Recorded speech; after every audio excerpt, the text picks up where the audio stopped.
que yo empiece esta charla de una manera un poco original, que es contándoos un cuento. La protagonista es una niña pequeña que está en el campo, sin nada particular que hacer, bastante aburrida, y de repente ve aparecer en el horizonte un conejo blanco corriendo a toda prisa. La niña se levanta, empieza a perseguirlo, y en la carrera acaba cayendo dentro de una madriguera, dentro de la cual se abre ante ella un nuevo mundo. Probablemente todos vosotros conocéis realmente este cuento. La niña se llama Alicia y es la protagonista de Alicia en el País de las Maravillas. Una novela que al fin y al cabo lo que nos está contando es el viaje al conocimiento de una niña utilizando su curiosidad como el motor de aprendizaje. Yo creo que todos nosotros tenemos a lo largo de nuestras vidas uno o varios momentos en los que nos sentimos como Alicia. Uno de los que mejor recuerdo es el que hace que hoy esté ahora aquí delante de vosotros. Pero en mi caso, esta entrada al País de las Maravillas no fue persiguiendo ningún conejo blanco, sino contestando una llamada de teléfono. A mí me sucedió en el año 2004 y yo entonces estaba trabajando como científica en la Universidad de Navarra. Yo estaba haciendo una tesis doctoral en un grupo de enfermedades neurodegenerativas que hoy por hoy siguen sin tener cura y que se llaman encefalopatías espongiformes transmisibles, que probablemente con este nombre no os suenen a nadie de nada, pero si os digo que una de las enfermedades de este grupo es la llamada enfermedad de las vacas locas, probablemente entonces sí que os evoque a aquella crisis económica, alimentaria y sanitaria que se propagó por toda Europa a principios del año 2000. Principalmente porque existía el riesgo de que una persona que consumiese carne de vacuno contaminada podía adquirir una enfermedad de origen animal. Mi investigación consistía en explicar, en el caso de una persona que adquiriese esta infección por vía alimentaria, cómo podía el prión, que es el agente causante de la enfermedad, pasar de nuestro sistema digestivo hasta el cerebro, que es donde clínicamente se manifiesta la enfermedad. Mi equipo y yo hacía poco que habíamos descubierto una serie de hallazgos, los habíamos publicado en un paper científico, y la llamada de teléfono que yo recibí fue de la oficina de prensa de la universidad donde yo investigaba. Ellos querían saber exactamente qué es lo que nosotros habíamos descubierto, porque sabían que el tema tenía mucho gancho y lo querían vender a los medios de comunicación de la zona. Yo lo que hice fue preparar un texto, enviárselo, y al poco tiempo me volvieron a llamar, pero en este caso fue para felicitarme, porque ellos no habían tenido que tocar nada de ese texto antes de enviárselo a los periodistas, y para ellos aquello era algo inaudito. Decían que era muy difícil que realmente un científico supiese explicar de una manera atractiva e inteligible aquello a lo que se dedicaba. Días después, yo recibí en mi laboratorio a una periodista del Diario de Navarra, que es el principal diario de la zona, que me hizo una entrevista para un reportaje que se publicó unos días después. Este no fue el único encuentro que yo tuve con periodistas aquel año, porque en verano dediqué unos días de mis vacaciones en asistir a un congreso sobre percepción social de la ciencia en Benasque. Y allí coincidí, entre otros, con el que era el editor del programa Redes en Televisión Española y con el que era y sigue siendo el editor de ciencia de la revista Muy Interesante. Y este último, un día, entre charla y charla, me propuso un reto. Me dijo que le escribiese un artículo sobre la clonación y que si era lo suficientemente atractivo, él lo publicaría en la revista. Bien, ese artículo se convirtió en el primero de muchos que yo fui escribiendo mientras iba completando mi tesis doctoral. Y fue lo que hizo que yo me enamorase del mundo de la comunicación. Hasta tal punto que decidí que una vez que acabara mi investigación me dedicaría completamente a la divulgación de la ciencia. Esta idea yo al principio no la compartí con nadie, ni con mi familia, ni con mis amigos, ni con mis directoras de tesis. Y no lo hice por lo que ya han comentado algunos de los compañeros que me han precedido, por miedo, porque yo llevaba 8 años dedicada plenamente a la ciencia y ahora de repente yo me estaba planteando aparcar mi carrera como investigadora y emprender una nueva en un mundo que era completamente nuevo y desconocido para mí. Y me daba miedo pensar que esa idea que cada vez iba cogiendo más y más fuerza dentro de mi cabeza podía ser una locura. También he de reconoceros que me preocupaba en parte el qué dirían, porque hoy por hoy que un científico se dedique parte de su tiempo a divulgar aquello que investiga o la ciencia en general, sigue sin estar del todo bien visto por sus colegas de profesión. Imaginaros que lo que yo quería hacer era todavía mucho más radical. Ser divulgador de la ciencia simplemente no era una posible salida profesional para un científico. Es más, se consideraba que era echarse a perder como investigador. Pero a mí era un mundo que me generaba muchísima curiosidad y que me apetecía explorar. Entonces acabé mi doctorado, hice las maletas, me marché a Barcelona, me formé como comunicadora y empecé mi carrera como divulgadora científica. Trabajé en el programa Redes de Televisión Española, tuve la oportunidad, junto con 2 compañeros, de crear mi propio programa de ciencia en televisión, 314. Seguí escribiendo artículos, pero ya no solo lo hacía en revistas nacionales, también lo hacía en extranjeras. Colaboraba con radios y hace 2 años di el salto a Internet cuando, junto con Yahoo España, creamos un canal de vídeos de ciencia en español. Los últimos 10 años para mí han sido un aprendizaje continuo. Como os podéis imaginar, yo no tenía ni idea de cómo se produce un reportaje de televisión cuando a mí el editor de Redes me dijo que tenía que hacer uno. Y tampoco sabía cómo se diseña un programa de televisión desde cero cuando a mí un ejecutivo de Televisión Española me encargó que hiciera uno. Así os podría poner miles de ejemplos. Entonces, son lecciones que yo he ido aprendiendo poco a poco sobre la marcha. Yo no puedo decir, como otras muchas personas, que desde pequeña sabía lo que quería hacer.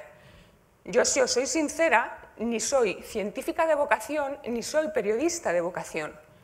Si yo me tuviese que describir a mí misma de alguna manera, yo diría que soy exploradora, porque explorando diferentes caminos, diferentes mundos que a mí me generaban curiosidad, es como al final he descubierto lo que realmente me gusta. Y en mi caso es comunicar la ciencia porque me encanta conocer esos descubrimientos increíbles, esas cosas maravillosas que solo la ciencia te proporciona. Aprender de gente que tiene una sabiduría inmensa de temas muy diversos y sobre todo compartir eso con una comunidad de gente cada vez mayor. Y todo esto porque pienso que la ciencia hoy en día es demasiado importante como para no formar parte de la cultura popular. La ciencia, aunque muchas veces no seamos conscientes de ello, es una parte consustancial del mundo en el que vivimos, es una parte central de nuestra civilización. Nosotros, como especie, nos habríamos extinguido de no haber sido por la ciencia, y sin la ciencia nos acabaremos extinguiendo, porque frente a nosotros tenemos problemas como el cambio climático, como cómo alimentar a un planeta que cada vez tiene más gente, cómo obtener la energía que necesitamos sin seguir expoliando los recursos naturales del planeta. Todos estos son temas que requieren de decisiones que en parte son políticas, pero en parte también son científicas. Y es importante que la sociedad conozca la ciencia de esos temas para que después pueda opinar y pueda participar activamente en los debates. Yo no sé si conocéis quién es la persona que aparece aquí detrás. Es el cosmonauta ruso Alexei Leonov. Este también es él, pero la fotografía está tomada 50 años antes, en concreto el 18 de marzo de 1965, cuando Leonov se convirtió en el primer ser humano en realizar un paseo espacial. 12 minutos estuvo flotando en el cosmos y millones de personas pudieron seguir en directo desde la Tierra su gesta a través de la radio y de la televisión. Imaginaros hasta dónde somos capaces de llegar las personas cuando decidimos convertirnos en exploradores. Leonov nunca imaginó que sería un pionero de las caminatas espaciales cuando decidió hacerse astronauta. Alexander Fleming jamás pensó que revolucionaría la medicina cuando inventó el primer antibiótico. Ni los exploradores del mundo del átomo jamás pensaron que inventarían el transistor, que hoy en día está en el corazón de la gran mayoría de dispositivos electrónicos que utilizamos cada día. Sin estos y otros exploradores, hoy en día no tendríamos ordenadores, móviles, internet sistemas de telecomunicaciones, de transportes, medicamentos y así miles de cosas más. Por eso, yo os invito también a vosotros a que os convirtáis en exploradores.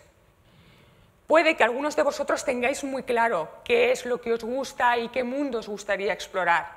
Puede que otros, como yo, no tengáis ni idea. Pero como le dijo el gato de Cheshire a Alicia en un pasaje de la novela, siempre llegarás a alguna parte si caminas lo suficiente. Evidentemente, cuando uno se mueve por un terreno que no controla, la probabilidad de perderse, de equivocarse, es muy alta. No sé si lo sabíais, pero a Leonov su aventura espacial casi le cuesta la vida, porque después casi no consigue entrar en la nave para volver a la Tierra.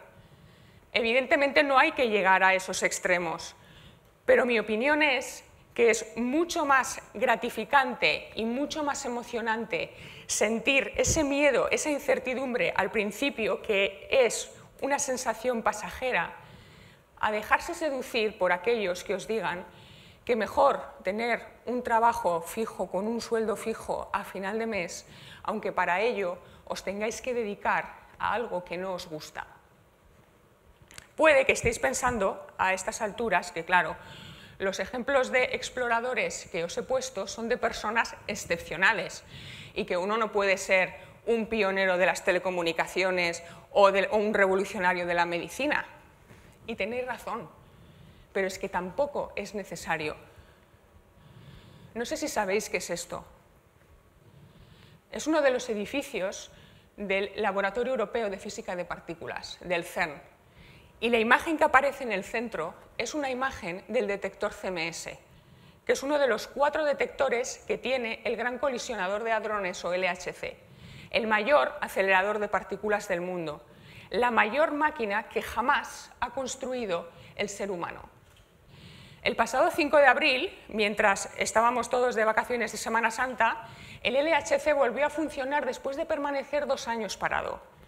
En este tiempo, los físicos e ingenieros del CERN lo que han hecho ha sido modernizarlo y, entre otros, lo han hecho mucho más potente, tanto que ahora es capaz de reproducir las mismas condiciones que existieron en el universo instantes después del Big Bang hace 13.700 millones de años. El LHC lo apagaron poco después de que en él los científicos descubriesen la partícula de Higgs y que con ello pusiesen fin a un misterio de la ciencia que ya duraba 48 años. ¿Cuál es el origen de la masa? Algo que hace que, por ejemplo, vosotros podáis estar ahora sentados en esas butacas y que las percibáis como algo sólido y que no os caigáis al suelo. El hallazgo del Higgs se recogió en 2 artículos científicos. Uno de ellos es este. Tiene 29 páginas. De ellas, 12 son solo nombres. Los nombres de las más de 3.000 personas de 35 países diferentes que trabajan en el detector Atlas del CERN. A estas habría que sumar las más de 3.500 personas de 42 países diferentes que trabajan en el detector CMS del CERN y que son los que escribieron el segundo de los artículos. Todas estas personas son personas anónimas, son personas como todos vosotros, como yo, y a día de hoy son personas que han pasado a la historia por haber contribuido a uno de los principales avances científicos de la humanidad. Con esto lo que os quiero decir es que por muy insignificantes que nos creamos que somos, todos nosotros podemos hacer grandes cosas. Para mí, el LHC es hoy en día uno de los mejores ejemplos que tenemos del poder de la ciencia, el poder de la exploración y el poder de la colaboración. Pero evidentemente no pretendo aquí convenceros de que todos seáis exploradores en el ámbito de la ciencia, porque a algunos pueden interesar temas muy diferentes. Os puede interesar el arte, os puede interesar, por ejemplo, el mundo de la educación. Me gustaría poneros un vídeo que se hizo muy popular en Internet a principios de abril, probablemente a alguno de vosotros os suene, y muestra de hecho a un profesor que al final de impartir la clase pone un vídeo a sus alumnos para asegurarse de que han entendido los conceptos que él ha explicado en clase. Os voy a poner un pequeño fragmento del inicio para que veáis qué es lo que pasó. That's really embarrassing. Excuse me? I said that's embarrassing. Oh, I'm embarrassing you? Why don't you come over here and say that to my face? Well, wait, you're just a video. How could I come up with it? Whoa. I'm trying to teach these people how to do a math problem. I don't know what you're saying. Hey, what's this?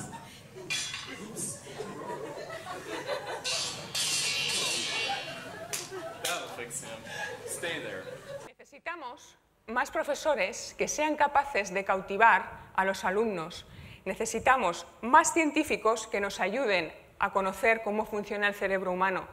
Necesitamos ingenieros biomédicos que nos ayuden a desarrollar sistemas para detectar de forma más barata, más sensible y sobre todo más rápida un montón de enfermedades.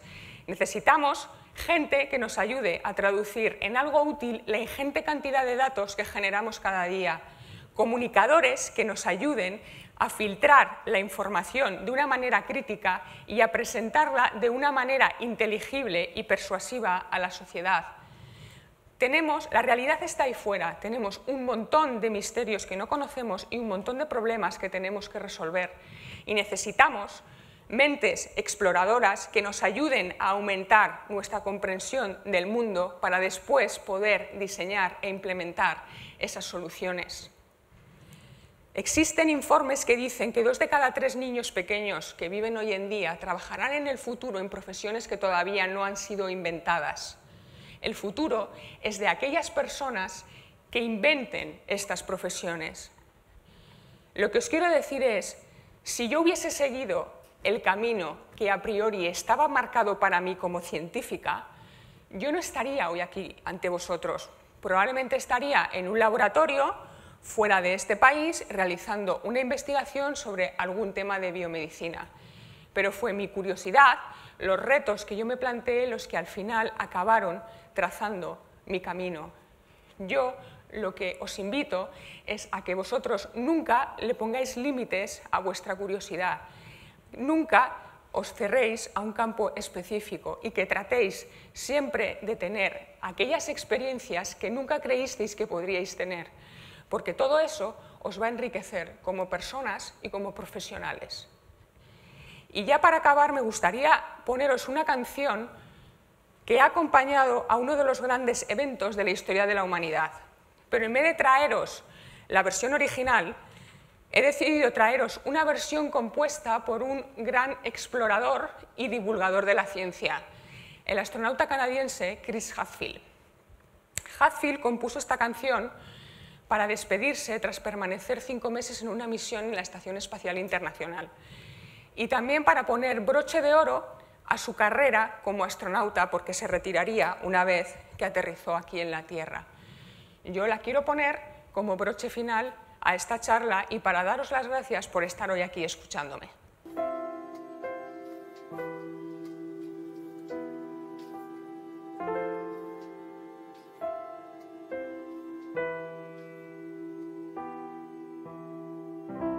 Ground control to Major Tom.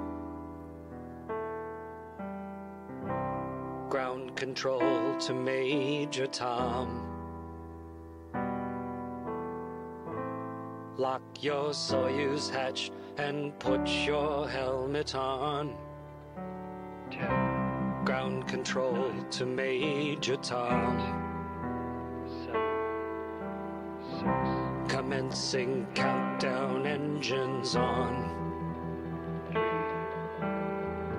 2. Detach from station and may God's love be with you.